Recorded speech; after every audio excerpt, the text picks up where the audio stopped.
So, a little bit about my story. I'm a three-time cancer survivor, and I've faced a lot of losses of loved ones. I'm 70, so obviously a lot of loved ones have passed in my life. I think I connected with Sonia about 20 years ago for a reading. A friend of mine was an intuitive, and she studied with Sonia, and she suggested a reading, and I was just totally blown away. She was right on and resonated with everything she said was just so perfect. I think I've been a seeker and an intuitive since I'm very young. I think this is not something we develop in life. I think either you have it or you don't. You can hone your skills, of course. And so I think what she does is she definitely gives us confidence to follow that inner voice that everyone's been talking about. In addition to everything ringing true, I think, and I've had many readings with her, like every 6 months, I actually have readings with her. And then I took a couple of her courses, which really inspired me. And of course, during the Facebook tribe, it's been really life-changing. I'm a writer. I've written a number of books, and Sonia's been trying to get me to do a podcast. And I keep saying, no, I'm not in the mood. I'm a writer. I don't want to talk. I'd rather write. She said, no, you got to do a podcast. And I said, okay. So I'm starting to investigate that. But something that happened to me during the pandemic is I have a writing studio here in my home.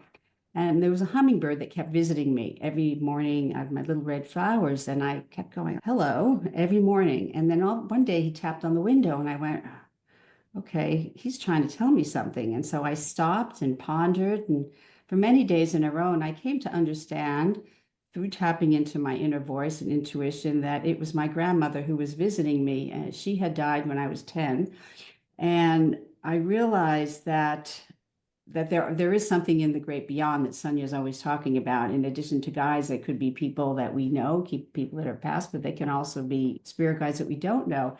So I've always looked at my grandmother as a spirit guide that I know, and that she's always guided me. And so that whole experience with the hummingbird visiting evolved into my latest book, which is called Hummingbird Messages from My Ancestors, where I also talk about my experience of connecting with my father and my grandmother through nature. My grandmother comes as a hummingbird.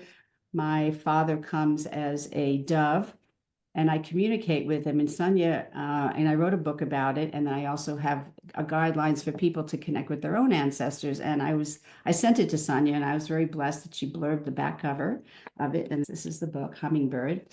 So I was very blessed to get her vote of confidence in that project of mine. And so now I teach courses in helping people connecting with their ancestors through her encouragement. She said, you need to share your gifts.